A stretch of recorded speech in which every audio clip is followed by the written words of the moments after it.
Buddhism.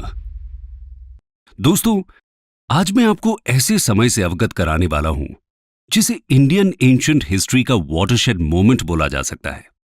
ये कहानी है 6th और 5th सेंचुरी बीसी की, जब नॉर्थ इंडिया के गंगा यमुना के अपर दोआब में आर्यन कल्चर अपने पीक पर पहुंच चुका था। दोस्तों, जैनिज्म के लेक्चर में हमने देखा कि किस प्रकार इस दौर में कई तरह के रिलीजियस सेक्ट्स का राइज हुआ। हमने देखा कैसे सोसाइटी की सोशल, इकोनॉमिक और पॉलिटिकल कंडीशंस किसी भी रिलीजन के राइज होने का प्राइमरी कारण होती हैं। इन रिलीजियस सेक्ट्स में से जैनिज्म के साथ बुद्धिज्म ऐसा दूसरा सेक्ट था जो इंडियन सबकॉन्टिनेंट में वाइडली स्प्रेड हो पाया। इंडिया में ही नहीं, बुद्धिज्म का इन्फ्लुएंस आज आपको पूरे वर्ल्ड में देखने को मिलेगा। कंपैरिजन के तौर पर देखें तो जैनिज्म इंडिया में ही कन्फाइंड होकर रह गया। तो दोस्तों, शुरू करते हैं डिस्कशन बुद्धिज्म के कॉजेज ऑफ ओरिजिन से। Causes of origin of Buddhism. दोस्तों, क्योंकि बुद्धिज्म और जैनिज्म लगभग एक ही समय पर राइज हुए, इसलिए दोनों के ओरिजिन के कॉजेज भी सेम ही थे। संक्षिप्त में देखें तो लेटर वैदिक कल्चर में वर्ण सिस्टम का रिजिड स्ट्रक्चर और बर्थ पर बेस्ड होना न्यू रिलीजन्स के राइज का एक कारण बना। दूसरा और सबसे मेन कॉज था मिड गैंजेटिक प्लेन्स में wide spread agriculture based economy का राइज होना।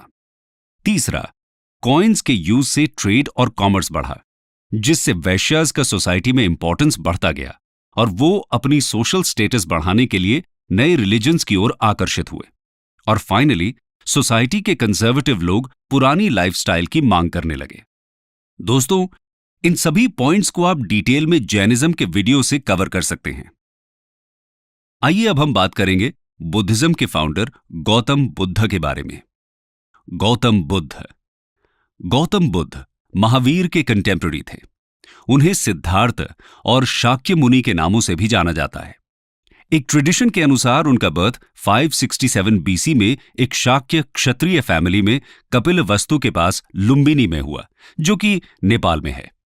यह जगह आज यूपी के बस्ती डिस्ट्रिक्ट से कुछ ही दूरी पर है। गौतम बुद्ध के फादर शुद्धोदन कपिलवस्तु के एक इलेक्टेड लीडर माने जाते हैं, जो शाक्य क्लैन के हेड थे। उनकी मदर माया देवी कोशलान डायनेस्टी की एक प्रिंसेस थी। इससे ये साफ है कि बुद्ध एक नोबल फैमिली से बिलोंग करते थे और एक रिपब्लिक स्टेट में रहने के कारण इगैलिटेरियन बिलीफ्स यानी समान अधिकारवादी थे।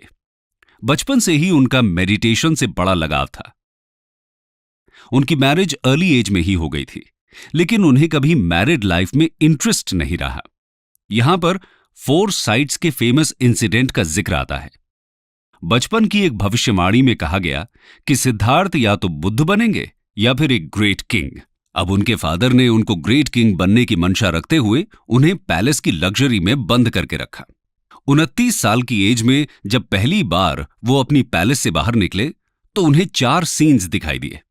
पहले, उन्हें एक ओल्ड पर्सन दिखाई दिया जिसने उन्हें एजिंग के कॉन्सिक्वेंसेस से अवगत कराया। दूसरे सीन में उन्हें एक सिक पर्सन मिला जिसको कोई डिजीज थी।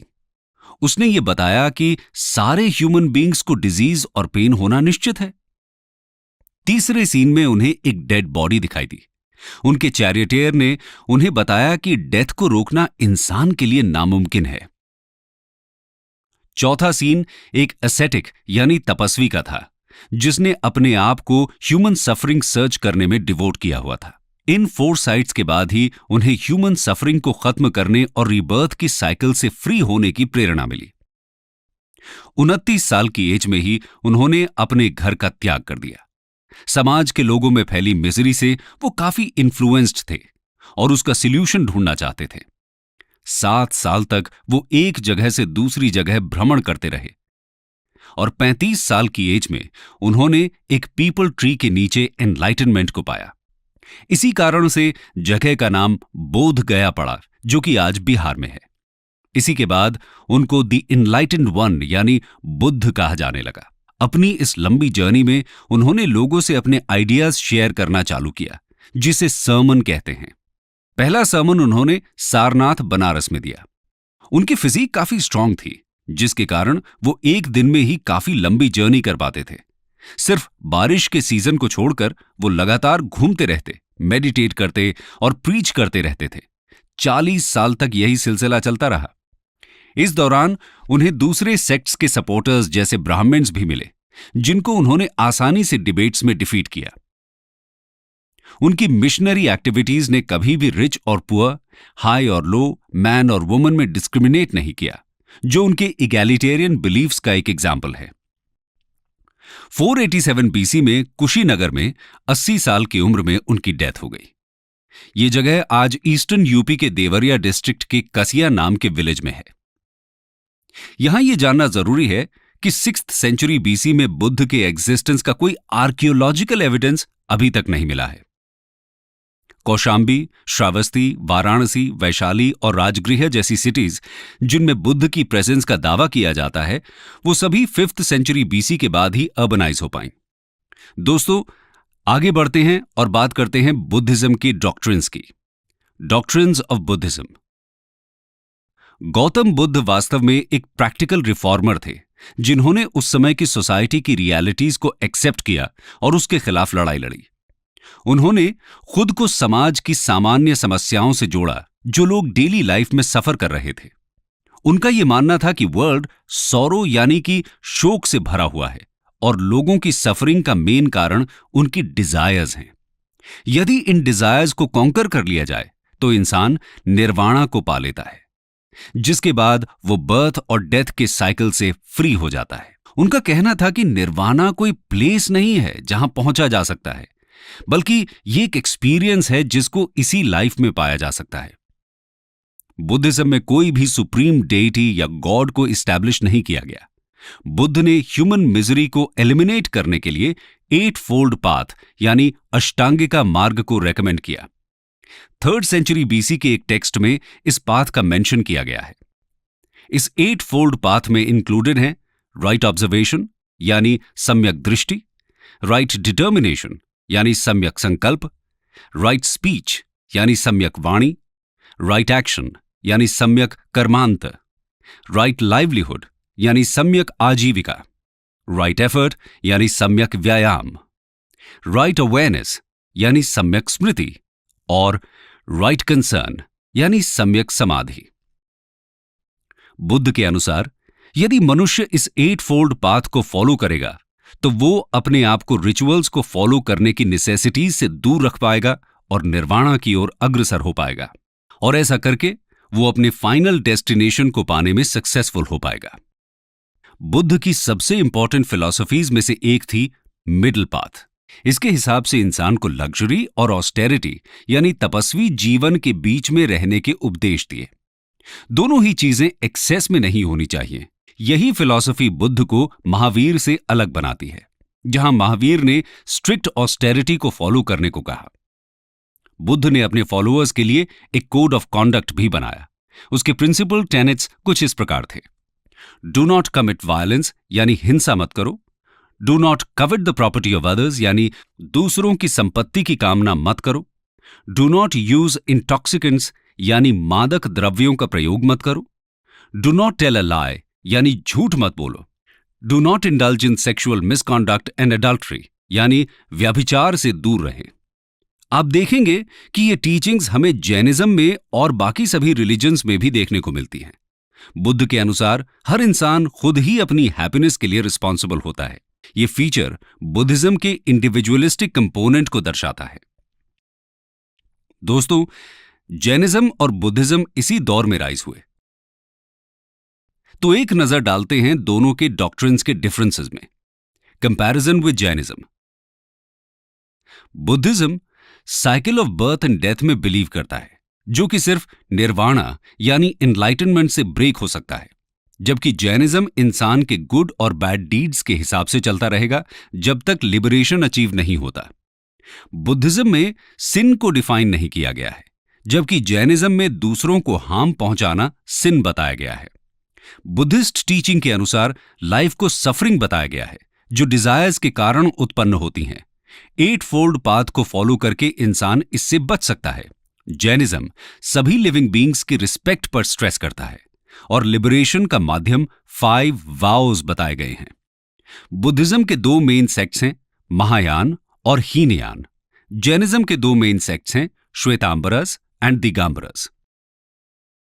दोस्तों, आगे बढ़ते हैं और देखते हैं बुद्धिज्म के फीचर्स, और ये भी देखेंगे कि किस तरह बुद्धिज्म का स्प्रेड हुआ। Features of Buddhism and causes of its spread. Buddhism ने गॉड और सोल के एग्जिस्टेंस को डिनाई किया, और यह फीचर इंडियन रिलीजन्स की हिस्ट्री में एक रेवोल्यूशन की तरह देखा जा सकता है। बुद्धिज्म ने वर्ण सिस्टम को अटैक किया, जिसके कारण वो लोअर स्ट्रेटा के लोगों से अटैच हो पाया। इसमें शुरुआती दौर में किसी भी तरह के फिलोसॉफिकल डिस्कशन को इनकरेज नहीं किया गया, जिसके चलते आम आदमी इससे अट्रैक्ट हुए। ब्राह्मणिज्म के कंपैरिजन में बुद्धिज्म लिबरल और डेमोक्रेटिक रिलीजन के तौर पर उभर कर आया। बुद्धिज्म ने पर्टिकुलरली नॉन वैदिक एरियाज के लोगों को अपील किया। बुद्ध की पर्सनैलिटी और उनकी प्रीचिंग के मेथड्स के कारण बुद्धिज्म का स्प्रेड काफी तेजी से हुआ। उन्होंने ईविल को गुडनेस से और हेट्रेड को लव से फाइट करने की बात कही। विट और प्रेजेंस ऑफ माइंड से उन्होंने अपने ओपोनेंट्स को टैकल किया। पाली लैंग्वेज, जो कि प्राकृत लैंग्वेज का एक टाइप है, उसने कॉमन लोगों के बीच बुद्धिज्म के स्प्रेड में कंट्रीब्यूट किया। और बुद्ध ने रिलीजियस ऑर्डर यानी संघ को ऑर्गेनाइज किया, जो हर तरह की कास्ट, क्रीड और सेक्स के लोगों के लिए खुला था। इन बुद्धिस्ट ऑर्डर्स यानी संघ में विमेन को भी मेन के बराबर का अधिकार मिला।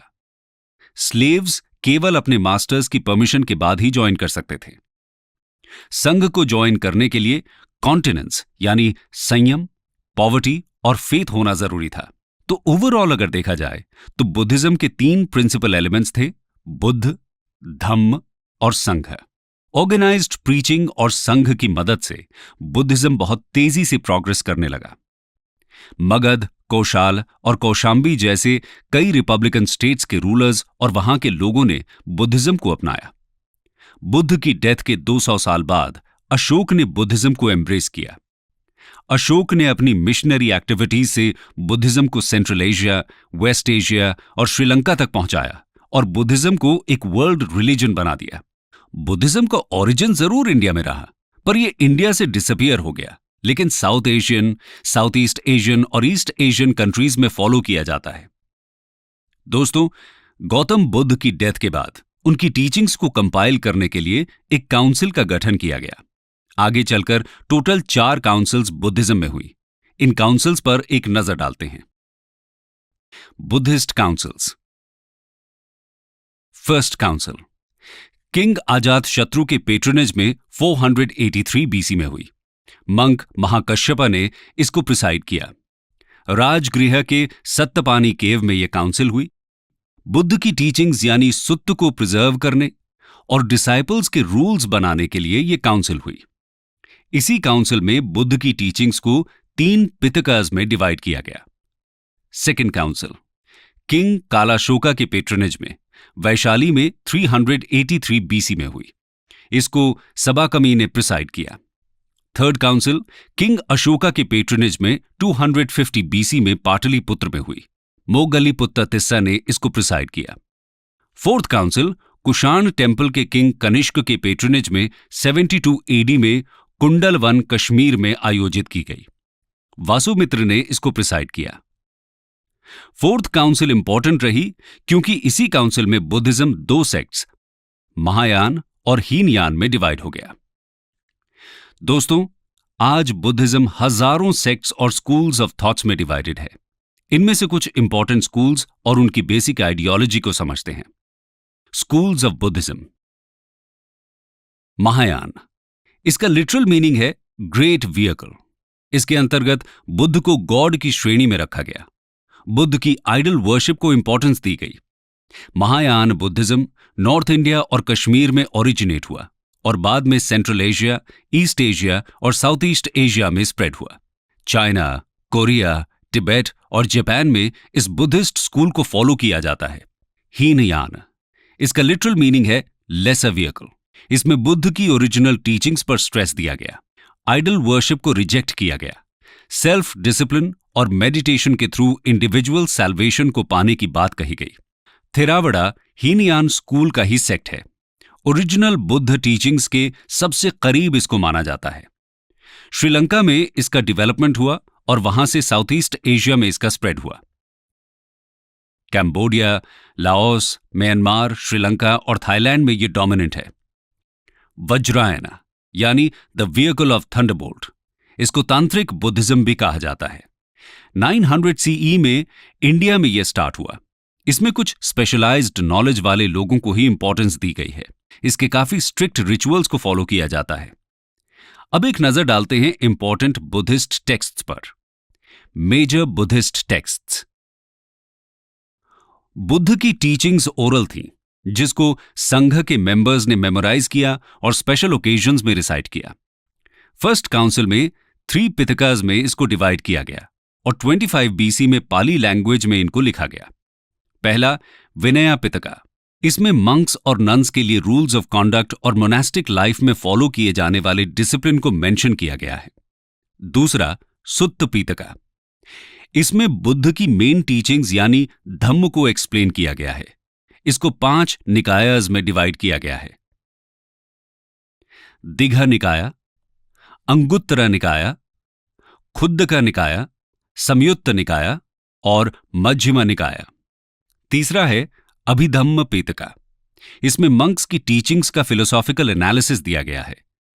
इसी तरह के कुछ और इंपॉर्टेंट बुद्धिस्ट टेक्स्ट्स हैं, जैसे दिव्या वंदना, दीपावंसा, Mahavamsa, Milind panha etcetera.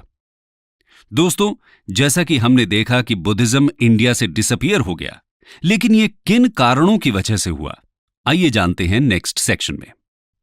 Causes of decline of Buddhism.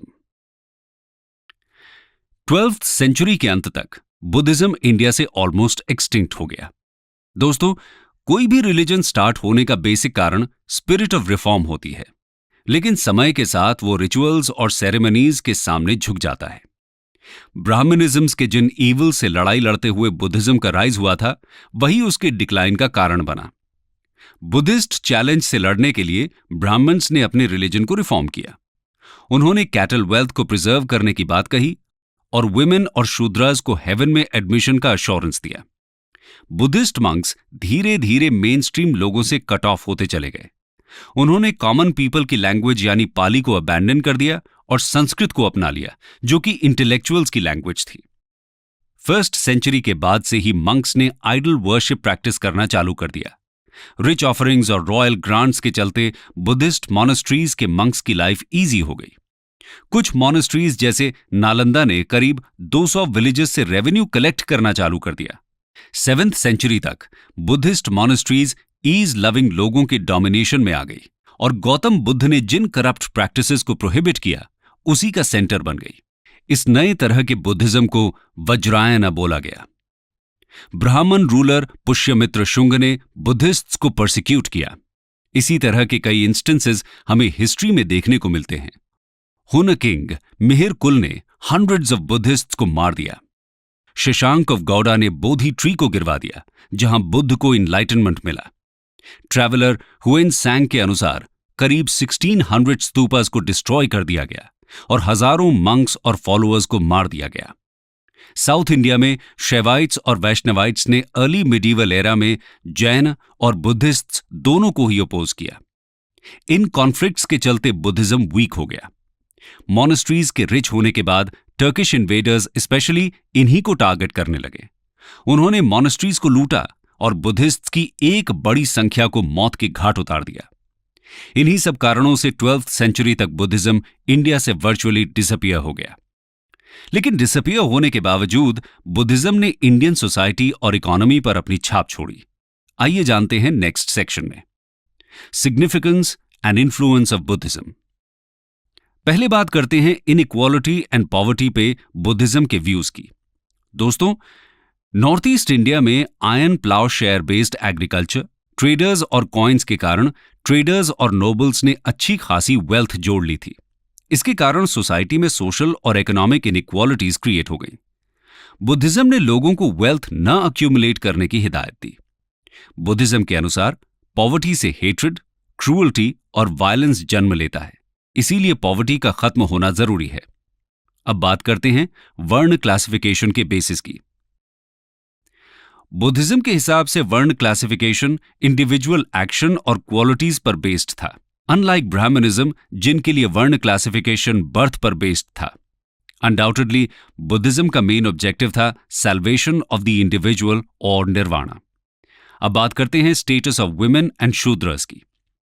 Buddhism का वुमेन और शूद्रस के लिए ओपन होना सोसाइटी पर एक इंपॉर्टेंट इंपैक्ट कहा जा सकता है, क्योंकि वुमेन और शूद्रस को हमेशा ही सेम कैटेगरी में रखा जाता था ब्राह्मणिज्म में।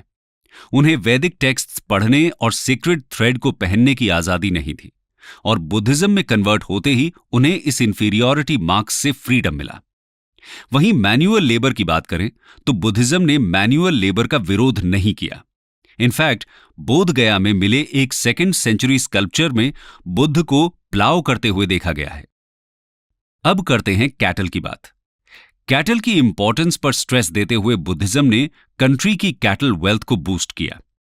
एक अर्ली बुद्धिस्ट टेक्स्ट सुत्तानीपता में कैटल को फूड, ब्यूटी, स्ट्रेंथ और हैप्पीनेस अर्थात अन्नद, वन्नद, बलद और सुखद प्रदान करने वाला डिक्लेयर किया, और इसी कारण उनकी प्रोटेक्शन पर स्ट्रेस दिया। ब्राह्मणिकल फिलॉसफी में काउ की सेक्रेडनेस और नॉन वायलेंस की बात अपेरेंटली बुद्धिस्ट टीचिंग से ही इंस्पायर्ड है। अब बात करेंगे बुद्धिज्म में रैशनलिज्म की। दोस्तों, बुद्धिज्म ने लोगों को सुपरस्टिशन से बाहर निकालकर लॉजिक और मेरिट के आधार पर अपने जजमेंट्स करने को कहा। इसका मतलब बुद्धिज्म ने कहीं ना कहीं रैशनलिज्म को प्रमोट किया। वहीं बुद्धिज्म ने एक नई तरह की लैंग्वेज हाइब्रिड संस्कृत को डेवलप किया, जिसमें पाली और संस्कृत को ब्लेंड किया गया। ईस्ट इंडिया में कुछ टेक्स्ट्स अपभ्रंश लैंग्वेज में लिखे गए। बुद्धिस्ट मॉनेस्ट्रीज लर्निंग के लिए ग्रेट सेंटर्स की तरह उभर कर आईं, जिन्हें रेजिडेंशियल यूनिवर्सिटीज भी कहा जा सकता है, जैसे नालंदा और विक्रमशिला इन बिहार, वल्लभी इन गुजरात। बुद्धिज्म का इंडियन कल्चर में भी काफी कंट्रीब्यूशन रहा।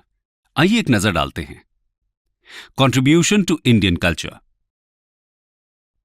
बुद्धिज्म का सबसे इंपॉर्टेंट कंट्रीब्यूशन रहा कॉन्सेप्ट ऑफ अहिंसा, जो आज भी इंडियन वैल्यूज में दिखाई पड़ता है।